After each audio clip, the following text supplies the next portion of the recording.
오늘도 값없이 베풀어 주시는 주님의 끝없는 은혜를 누리며 승리하는 꿈밀의 모든 분들이 되기를 소망합니다. 사도 바울은 우리가 믿음으로 의롭다함을 얻었다는 사실을 다시 한번 확인하지요. 믿음으로 의롭다함을 얻었다라고 하는 것은요, 깨어진 하나님과의 관계가 회복되고 은혜 안에 그 자리에 살아간다라고 하는 것입니다. 죄로 인해 하나님과 인간 사이에 일어난 그 상황을 원수됨이라고 그렇게 표현을 하는데요. 사실 이 비유에는 오해의 소지가 있어요. 하나님과 인간 사이가 증오의 관계로 깨어진 것처럼 그렇게 생각하기 쉽기 때문이죠. 그런데 하나님은 언제나 변함없이 우리를 사랑하시는 분이에요. 우리가 주님을 떠나도 주님은 우리를 사랑하시죠. 그 관계는 깨어지지 않습니다. 다만 죄로 인해서 사람 편에서 하나님께 갈 수 있는 길을 막아 놓았을 뿐이에요. 죄악에 깊이 빠진 사람은 하나님을 원하지만 죄로 인해서 하나님 앞에 나아갈 수가 없게 됐어요. 그래서 아담이 그랬던 것처럼, 하와가 그랬던 것처럼 피합니다.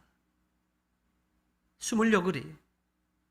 반면 하나님은 인간을 사랑하시지만 그들이 하나님 앞에 나올 수 없는 상황에 있기 때문에 그들에게 진노로 답하시는 겁니다. 그 어그러진 관계를 개선하려면 먼저 죄의 문제를 해결해야 돼요. 그래서 인간에게는 그 죄를 해결할 수 있는 문제가 힘이 없기 때문에 하나님이 아들 예수 그리스도를 이 땅에 보내신 것이죠. 그리고 우리의 모든 죄를 대신해서 십자가에 못 박혀 죽음으로써 우리의 모든 죄가 용서받을 수 있는 길을 열어주셨습니다.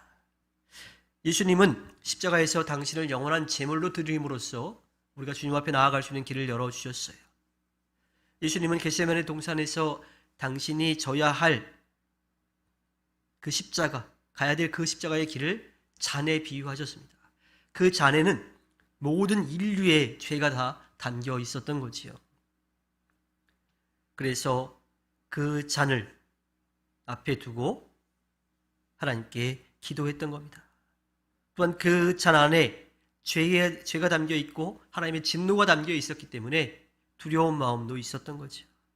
예수님은 한 개인으로서의 죽음을 맞이하신 것이 아니라 온 인류의 죄를 짊어지시고 인류의 죽음을 대신해서 죽음을 맞이하신 것입니다.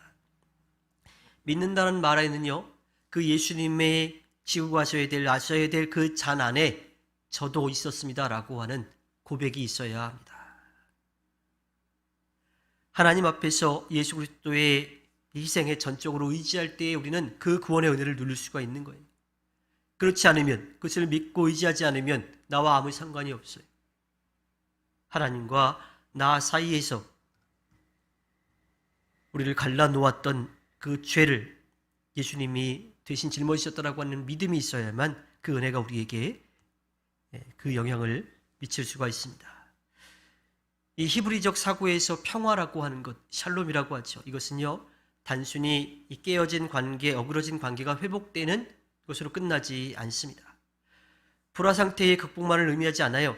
삶의 모든 분야에서 온전하게 회복되는 것을 의미합니다.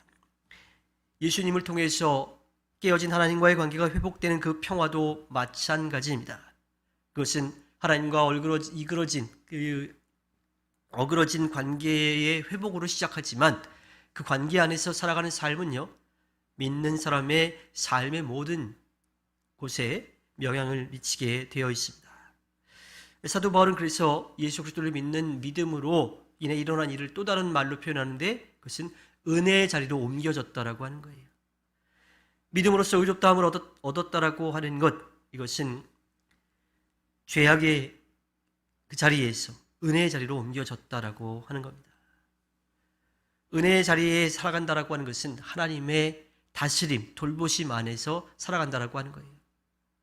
하나님의 그 돌보심 안으로 우리가 들어가지 않는다라면 우리가 살아가는 것은 늘 고통뿐이에요. 늘 아쉬움뿐이에요.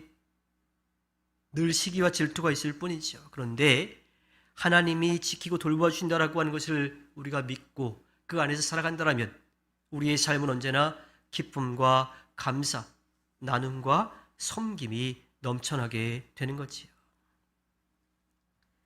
바로 예수 그리스도를 주님으로 믿는 사람들에게 이러한 주님의 통치, 다스림, 돌보심, 그 은혜 안에서 살아가게 되는 거예요. 그리고 이 은혜는 자격이 없지만 하나님께서 우리를 사랑하셔서 값없이 베풀어 주신 것입니다. 즉, 믿음 안에서 하나님께 받은 모든 것이 하나님의 은혜라고 하는 거예요. 우리가 살아가는 모든 매 순간 삶의 모든 상황들이 하나님의 은혜라고 하는 거죠.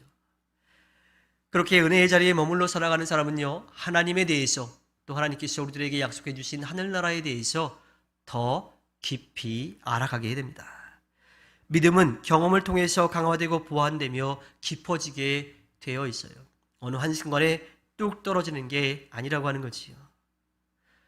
은혜의 자리 바깥에서 하나님을 아는 것은요, 지식적으로 아는 거예요. 추상적으로 아는 거예요. 그런가 보다. 그러나 나랑은 상관없어. 라고 그렇게 알 수밖에 없습니다. 하나님의 다스림이 인정되고 고백되며 경험되는 삶은요, 하나님과 하늘나라에 대해서 더 알게 되고 알게 되면 그 안으로 들어갈 수밖에 없어요. 그것을 기대하며 살아갈 수밖에 없습니다. 그래서 그 사람의 희망은 잠깐 누리고 말 이 땅의 것이 아니라 영원한 하늘나라로 옮겨지게 되어 있는 거지요. 이것은 이 땅의 것과 비교할 수 없는 거예요. 영원하고 절대적인 것이기 때문에 비교조차 될 수 없습니다. 또 그것을 알게 되면 이 땅에 대한 그런 헛된 기대와 소망은 사라지게 되고 영원한 하늘나라를 바라보게 되는 거지요. 그리고 그 희망이 자랑거리가 되고요. 그 희망이 또 기쁨과 즐거움, 감사가 되는 겁니다. 이렇게 믿음은요, 우리를 하나님과 바른 관계 안으로 옮겨 놓습니다. 깨어진 관계가 회복되고 또 회복되면서 은혜의 자리로 우리를 옮겨준다라고 하는 거예요. 또 그 자리에 머물러 살아갈 때에, 그 은혜를 누릴 때에 하나님의 지키심, 돌보심, 다스림을 우리가 받게 되는 거지요. 그리고 그 하나님의 다스림 가운데 우리의 삶의 모든 것이 다 변화가 되는 거예요. 절망에서 기대와 소망으로, 슬픔에서 감사와 기쁨으로 우리의 삶의 모든 것이 다 바뀌게 되어 있습니다. 하나님을 떠나 살면서 뒤죽박죽 얽히고 설켜 있던 것들이 바르게 세워지게 되고요. 그 은혜를 누리면서 하늘나라에 대한 소망을 가지고 살아가게 됩니다. 그 자리 안에 머물러 살아갈 때 하나님의 영원하심에 눈뜨게 되고 또 그 영원한 하늘나라의 비밀을 바라보게 되지요. 그것을 경험하면 경험할수록 더 고백하고 그 은혜의 자리에 나아가게 됩니다. 믿는 사람의 궁극적인 소망은 이 세상에서 잠깐 누리고 말 것이 아니라 영원한 하늘나라가 되는 겁니다.